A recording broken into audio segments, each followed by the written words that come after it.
দেখো, একটা বিষয় পরিষ্কার যে রিয়াল মাদ্রিদ যখন ডেসপারেট থাকে, রিয়াল মাদ্রিদ বড় কিছু করে। রিয়াল মাদ্রিদের বেশ কিছু বড় প্ল্যান এই মুহূর্তে প্রায় আমরা সবাই জানতে পেরেছি। আজকে প্রত্যেকটা সেই প্ল্যান নিয়ে কথা বলবো, এবং একজন মাদ্রিদ ফ্যান হিসেবে প্রত্যেকটা বিষয়কে আমি কিভাবে দেখছি বা কী কী ভালো হতে পারে হলে অনেক কিছু, সেগুলো নিয়ে এই ভিডিওতে কথা বলবো। আর এবার থেকে এই চ্যানেলে এই ধরনের world football, basically mainly European football, সেগুলো নিয়েই আমরা আলোচনা করবো, আমরা কথা বলবো। প্রথম যে বিষয়টা সেটা হচ্ছে যে কার্লো অ্যাঞ্চেলোতি তিনি 26শে মে অবধি দায়িত্বে রয়েছেন, তারপর তিনি ব্রাজিল ন্যাশনাল টিমের দায়িত্বে চলে যাবেন। কিন্তু সেখানে চ্যাপ্টার শেষ না, তিনি আবারও রিয়াল মাদ্রিদে ফিরবেন এরকমটাই জানা যাচ্ছে, কারণ পাপা পেরেজ তাকে ছাড়তে চাইবেন না। তাকে আবারও তিনি রিয়াল মাদ্রিদে আনতে চাইবেন, এবং নতুন কোনো রোলে আমরা তাকে হয়তো দেখব। কী রোল সেটা এখনও অবধি কেউই বলতে পারছে না, সেটার জন্য একটু আমাদের ওয়েট করতে হবে। আর ডেফিনেটলি দেখো, কার্লো অ্যাঞ্চেলোতি যে সাকসেস রিয়াল মাদ্রিদকে দিয়েছেন, যে মোটামুটি কম সময়ের মধ্যেই আমি অন্ততপক্ষে বলবো যে যে কোথাও একটা ভালো আমরা মেমোরি রাখতে পেরেছি কার্লো অ্যাঞ্চেলোত্তির সাথে, সেটা কোথাও কিন্তু ভোলার নয়।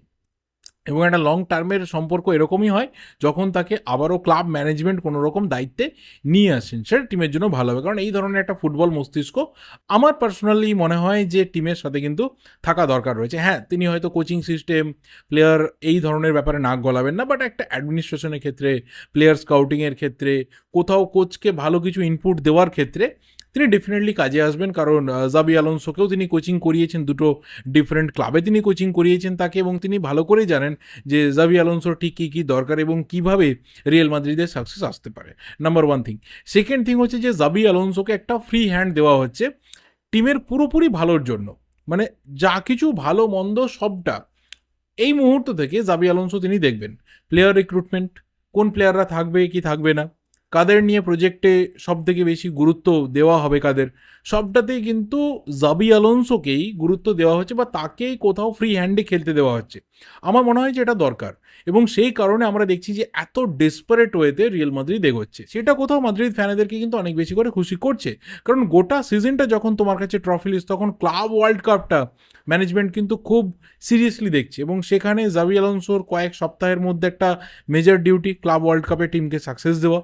সেই সাকসেস দিতে গেলে বা একটা টিমকে প্রপার ওয়েতে খেলাতে গেলে যেখানে যেখানে প্লেয়ার দরকার রয়েছে তিনি সেইগুলো চেয়েছেন, এবং ক্লাব ম্যানেজমেন্ট খুব তাড়াতাড়ি করে সেগুলো তিনি মানে সেগুলো দেওয়ার চেষ্টা করছে। আমরা জানি অলরেডি ট্রেন্ট আলেকজান্ডার আর্নল্ড ইতিমধ্যে রিয়াল মাদ্রিদে এসে গেছে, তার ডিল কমপ্লিট। কিন্তু যে দুটো ডিল ভীষণভাবে এরপর দরকার টিমকে আরও বেটার ওয়েতে ক্লাব ওয়ার্ল্ড কাপে নিয়ে যাওয়ার জন্য, একটা হচ্ছে সেন্টার ব্যাক পজিশন, এবং জানি সেখানে ডিন হয়সেন অলরেডি কিন্তু কমপ্লিট। তার শুধুমাত্র হিয়ারুই গোটা বাকি রয়েছে। বাকি যা কিছু টার্মস অ্যান্ড কন্ডিশন প্লেয়ারের ক্যাম্পের সাথে ক্লাবের, সেইটুকু বাকি রয়েছে। বর্নমাউথের সাথে রিয়াল মাদ্রিদের যে সমস্ত ব্যাপার, মানিটারি ব্যাপার, সেটা এই মুহূর্তে কমপ্লিট। যে 50 মিলিয়ন পাউন্ড দেওয়া হবে সেটা দুপক্ষ, 50 মিলিয়ন ইউরোস দেওয়া হবে, সেটা দুপক্ষ মিলে ঠিক করেছে যে 2027-এর এন্ডের মধ্যে বিভিন্ন ইনস্টলমেন্টে সেটা মিটিয়ে দেওয়া হবে। সব কিছু এই মুহূর্তে রেডি। শুধুমাত্র ডিন হাইসেনের সাথে কী কী ডিলস হচ্ছে, কত বছরের চুক্তি হচ্ছে, বাকি আর কী কী থাকছে না থাকছে, সব কিছু কিন্তু তৈরি হয়ে যাবে আগামী কয়েক ঘন্টার মধ্যে, এবং তারপরে আমরা ফ্যাব্রিজের তরফ থেকে হেয়ার উই গোটা পেয়ে যাব। এবার লাস্ট যে প্লেয়ার আমার মনে হয় যে এই ক্লাব ওয়ার্ল্ড কাপে যাওয়ার আগে যার ভীষণভাবে টিমে আসা দরকার, সেটা হচ্ছে একজন লেফট ব্যাক, এবং সেখানে দাঁড়িয়ে আলভারো কারেরাস এই প্লেয়ারটি কিন্তু অলরেডি চাইছে রিয়াল মাদ্রিদে খেলতে, এবং মোটামুটি বেনফিকার সাথে সব রকম স্তরে রিয়াল মাদ্রিদের শোনা যাচ্ছে কথাবার্তা হয়েও গেছে। বাকিটা নেগোসিয়েশন হবে, কারণ যে প্রাইস ট্যাগটা রাখা হয়েছে সেটাকে কমানোর চেষ্টা চলছে, সেটাকে কমিয়ে একটা মোটামুটি জায়গাতে নিয়ে আসা হবে, এবং তারপর প্লেয়ারের সাথে বাকি যে পার্সোনাল টার্মস অ্যান্ড কন্ডিশন সেটাও এগ্রি হয়ে যাবে। কারণ এই প্লেয়ারটা আমাদেরই এক্স প্লেয়ার, মানে রিয়াল মাদ্রিদের ইউথ সিস্টেম থেকে উঠে আসা, তো প্রবলেম নেই, তার আবারও হোম কামিং হবে। এবং আমার মনে হয় যে এই তিনটে সিগনেচার কোথাও ভীষণভাবে এই মুহূর্তে দরকার, রাইট নাও। কারণ মিডফিল্ড আমি বলবো যে অনেক অপশনস রয়েছে, ফরওয়ার্ড নিয়ে চিন্তা নেই, কিন্তু মেন প্রবলেমটা বারবার করে কোথাও আইডেন্টিফাইড হয়েছে যে মেন প্রবলেমটা কিন্তু ডিফেন্সে, এবং ডিফেন্স তোমার যদি ঠিকঠাক না থাকে দেন তুমি টাইটেল কন্টেনশনের মধ্যে ঢুকতে পারবে না। টাইটেল কন্টেন্ডার হিসাবে রিয়াল মাদ্রিদ প্রত্যেকটা টুর্নামেন্টকে খেলেছে, অনেকটা দূর অবধি গেছে, দুটো ফাইনাল খেলেছে, লা লিগাতে সেকেন্ড পজিশনে রয়েছে, চ্যাম্পিয়ন্স লিগের কোয়ার্টার ফাইনাল সব ঠিক আছে, বাট লাস্ট ল্যাপ অবধি না যেতে পারা বা লাস্ট ল্যাপে গিয়েও ধাক্কা খেয়ে যাওয়া, এটার মেন রিজনটা হচ্ছে এই পুওর ডিফেন্স।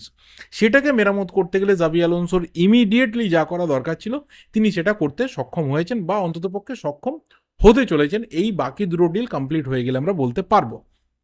কিন্তু এর বাইরে বেশ কিছু প্লেয়ার আপকামিং আসতে চলেছে, যেমন একজন মিডফিল্ডার এর পর হবে, সেটা ক্লাব ওয়ার্ল্ড কাপের পর হতে পারে, যখন উইন্ডোটা একদম ভরপুর চলবে তখন আমরা একটা মিডফিল্ডারকে আসতে দেবো, কারণ আমরা জানি যে মদ্রিচ এই সিজনটা তার লাস্ট, তো মদ্রিচের রিপ্লেসমেন্ট লাগবে। আমরা জানি যে একজন সেন্টার ফরওয়ার্ড, একজন বক্স স্ট্রাইকার রিয়াল মাদ্রিদের লাগবে। তো সেই জায়গা থেকে কিন্তু যদি কোনো প্লেয়ার আপকামিং ডেতে অ্যাভেলেবেল হয় বা যাকে নেওয়ার একটা পরিস্থিতি তৈরি হতে পারে, সেখানে হতে পারে, সেই ক্ষেত্রে হয়তো রড্রিগো ডেফিনেটলি বেরোবে এখন যা পরিস্থিতি তৈরি হয়েছে।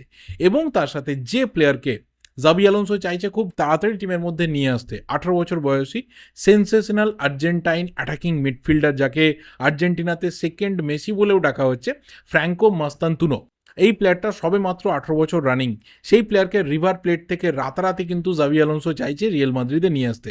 এবং সেই কারণে অলরেডি ফ্র্যাঙ্কো মাস্তান্তুনো যে রিপ্রেজেন্টেটিভ, তার সাথে কিন্তু রিয়েল মাদ্রিদে বসে কথা হয়েছে এবং মনে করা হচ্ছে যে আগামী কয়েকদিনের মধ্যে এই ডিলটাও কমপ্লিট হবে, কারণ এই প্লেয়ারটার মধ্যে যে পোটেন্সিয়াল জাবি আলোনসো দেখেছেন সেটাকে তিনি রাতারাতি টিমের মধ্যে নিয়ে আসতে চাইছেন এবং ইয়াং, এক্সপিরিয়েন্স এবং কিছু এনার্জেটিক প্লেয়ারদেরকে নিয়ে তিনি রিয়েল মাদ্রিদের টিমটাকে সাজাতে চাইছেন।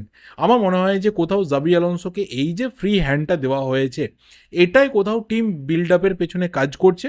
অ্যান্ড ডেফিনেটলি আমার মতো অনেক মাদ্রিদিস্তার মনের মধ্যে একটা স্বপ্ন রয়েছে যে এটাই কোথাও সাকসেসের রাস্তাতেও কিন্তু কাজ দেবে। এবার দেখা যাক কী হয়। আমি আবারও বলছি, আগে অন্য চ্যানেল মানে আমার ফার্স্ট চ্যানেলের কথাতেও বলেছিলাম যে 2025-26 সিজনে অ্যাজ আ মাদ্রিদিস্তা আমার বিরাট কিছু এক্সপেকটেশন নেই, আমি শুধুমাত্র ওয়েট অ্যান্ড ওয়াচ থিওরি নিয়ে এগোবো। আমার মতো লক্ষ লক্ষ কোটি কোটি ফ্যান্স গোটা বিশ্ব জুড়ে তারা এগোবে। তবে হ্যাঁ, যখন তুমি রিয়েল মাদ্রিদের কথা বলছো, যখন তুমি রিয়েল মাদ্রিদকে নিয়ে আলোচনা করছো, তখন কিন্তু প্রত্যেকটা ট্রফি যেখানে রিয়েল মাদ্রিদ খেলছে সেই ট্রফিকে রিয়েল মাদ্রিদ চেজ করবে, এই টিমটা অন্তত পক্ষে রয়েছে। কিন্তু রাতারাতি সবটা পেয়ে যাবো, জাবি আলোনসো এসে একদম আলাদিনের আশ্চর্য প্রদীপের মতো সবটা চেঞ্জ করে দেবেন, এটা ডেফিনেটলি আমার মনে হয় না হবে বলে। তার জন্য একটু সময় লাগবে।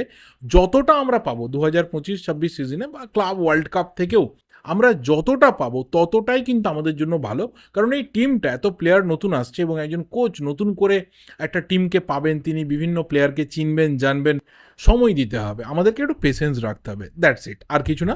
তো এটাই আপাতত ইনিশিয়াল প্ল্যানিং জাবি আলোনসোর ক্লাব ওয়ার্ল্ড কাপে যাওয়ার আগে। দেখা যাক ক্লাব ওয়ার্ল্ড কাপটা আমাদের জন্য কেমন হয়, কারণ এইবারে ক্লাব ওয়ার্ল্ড কাপটা পুরোপুরি অন্যভাবে সাজানো, অন্যরকম আবতারে আমাদের সামনে আসছে। সো ফাইনালি কীভাবে আমরা এই সিজনটা শেষ করি আর আপকামিং সিজনটা শুরু করি, তার হয়তো অনেকটা আভাস ক্লাব ওয়ার্ল্ড কাপে আমরা দেখতে পাবো। বাকি তোমাদের যা যা opinions regarding all this things অবশ্যই কমেন্ট করে জানাতে থাকো। ভিডিওটাই অবধি ভালো লাগলে লাইক করো, শেয়ার করো। দেখা হবে পরের ভিডিওতে। চ্যানেলে নতুন হলে অবশ্যই চ্যানেলটা সাবস্ক্রাইব করে দিও। Thank you and good bye.